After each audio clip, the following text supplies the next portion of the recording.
Hello everyone, welcome to Exeter Roma. आजको भिडियोमा हामी एससी एक्जामिनेसनको गाइडेड राइटिङ अन्तर्गत पर्ने क्वेसन नम्बर 5 र 6 मा सोधिने सबैभन्दा इम्पोर्टेन्ट क्वेसन्सको बारेमा जानकारी लिनेछौँ अनि त्यो हो vacancy announcement. As a sample answer हामी क्लास 10 को युनिट 8 को राइटिङ 2 को क्वेसन्सलाई चाहिँ सल्भ गर्नेछौँ.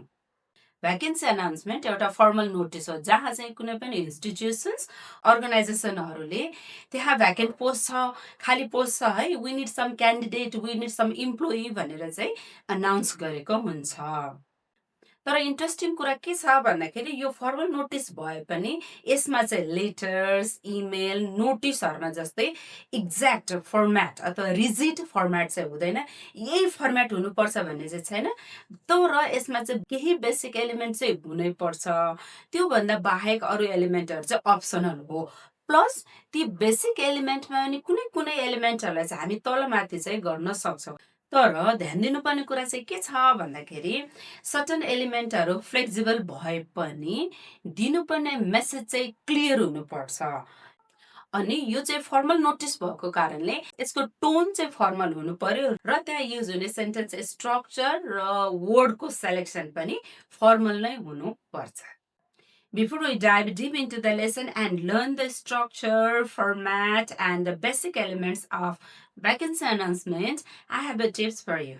From the examination point of view, you are highly encouraged to put your answer inside the neatly drawn box.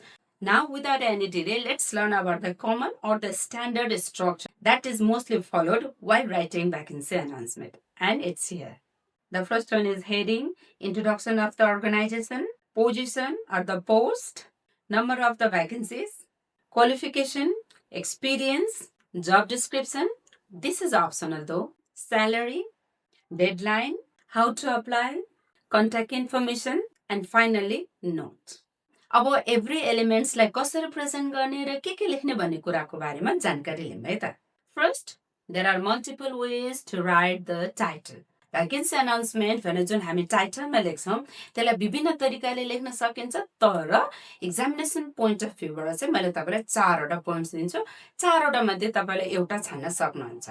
The first one is vacancy announcement, job vacancy, career opportunity, and the last one is employment opportunities. And then यो टाइटललाई चाहिँ अब कसरी लेख्ने भन्दाखेरि सबै capital letter, त्यो पनि सेन्टरमा. त्यसपछि अब हामी जान्छौँ इन्ट्रोडक्सन पार्टमा. इन्ट्रोडक्सन हामी जस्ट वन लाइनको लेख्छौँ. अनि यो वन लाइन हामी कसरी लेख्छौँ हेर्नुस् है त. This is the template and you can follow the exact template in your examination. Name of the organisation और रेपुटेड इन्स्टिट्युसन इन प्लेसको नाम लेख्नुस्. अनि त्यसपछि यी ब्र्याकेटमा दिएका अप्सन्स मध्येमा एउटा लेख्नुस्. त्यहाँ के छ भने हेर्नुस् त. Is looking for, is seeking, is in urgent need, or calls application for the post of dash, or invites. यति लेखेपछि लेख्नुस्. A qualified, dynamic and result oriented candidate for the following post. अनि त्यसपछि जान्छ हामी element number 3, that is position. Position भनेपछि कुन चाहिँ पोस्टको लागि, टिचरको लागि हो कि, प्रिन्सिपलको लागि हो कि, अकाउन्टेन्टको लागि हो कि, म्यानेजरको लागि हो कि, रिसेप्सनिस्टको लागि हो कि, कुन चाहिँ पोस्टको लागि भन्ने कुरा चाहिँ पोजिसनमा हामी मेन्सन गर्छौँ. अब रिक्वायर्ड नम्बर लेख्छौँ. तपाईलाई कतिजना चाहिँ क्यान्डिडेट चाहिएको हो. And then we are going to the qualification. यहाँ क्वालिफिकेसनमा चाहिँ हामी एकाडेमिक क्वालिफिकेसन भन्ने बुझ्नुपर्छ. अदर क्वालिफिकेसन्स तपाईँले ट्रेनिङ अरू स्किल्स इन्हान्समेन्टको ट्रेनिङहरू लिनुभएको छ भने त्यो चाहिँ यहाँ मेन्सन गर्ने होइन. त्यो पोइन्ट चाहिँ हाम्रो एडिसनल पोइन्टमा पर्छ. बेसिकमा चाहिँ हामी एकाडेमिक क्वालिफिकेसन मात्रै राख्छौँ. And then we are going to the experience. Experience भने चाहिँ मिनिमम 2-3 इयर्स को वर्क एक्सपिरियन्स चाहिन्छ भनेर त्यहाँ मेन्सन गर्न सक्नुहुन्छ. And the next one is job description. Job description भनेको माथि जुन पोजिसनमा हामीले भ्याकेन्सी अनाउन्समेन्ट गरेछौँ त्यो पोजिसनको मान्छेले चाहिँ के चाहिँ काम गर्ने हो भनेर चाहिँ एकदम ब्रिफ सर्ट डिस्क्रिप्सन चाहिँ हामी दिन्छौँ. And another part is salary. यो पोर्सनलाई हामीले दुई तरिकाले प्रेजेन्ट गर्न सक्छौँ. एउटा as per the rule of the organisation भन्ने, त्यो भनेको चाहिँ लगभग फिक्स है त.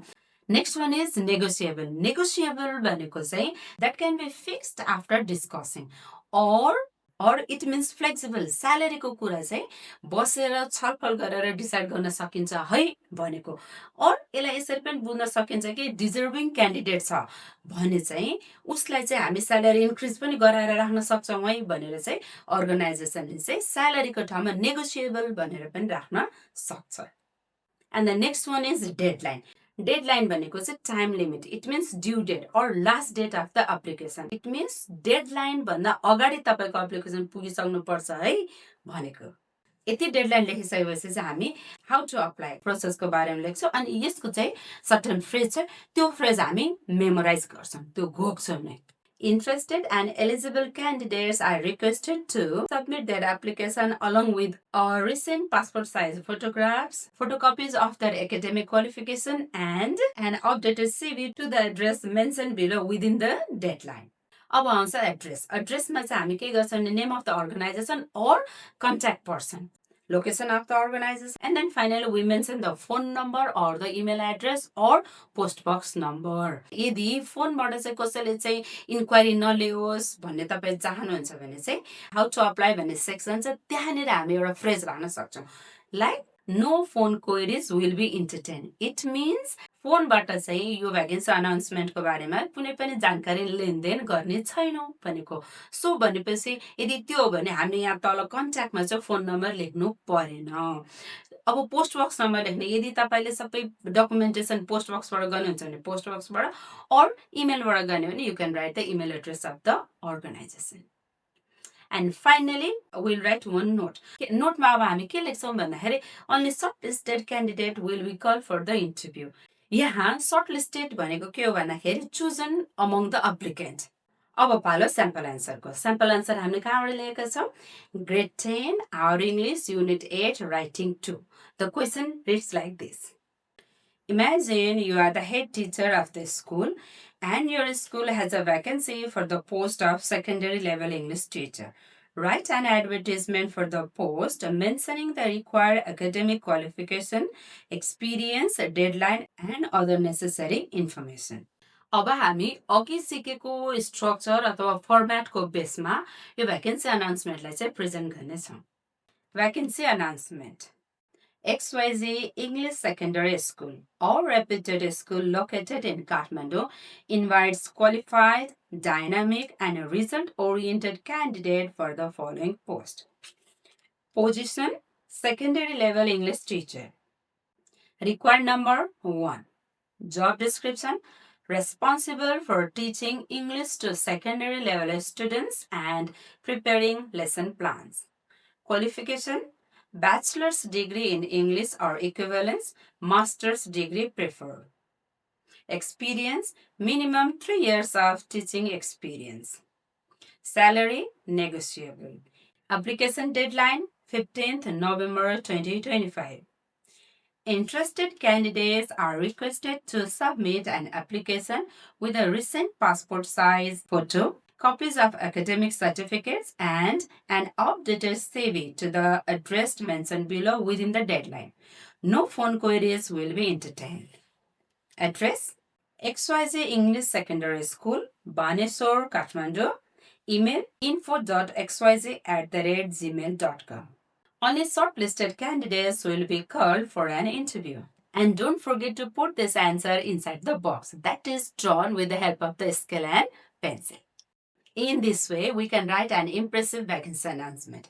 यसरी हामीले एउटा impressive vacancy announcement चाहिँ सजिलैले लेख्न सक्छौँ र एक्जाममा फुल मार्क्स चाहिँ स्कोर गर्न सक्छौँ. I hope this helps you. If this helps, please don't forget to share this to your friends and don't forget to subscribe the channel. Thank you for watching. Keep learning.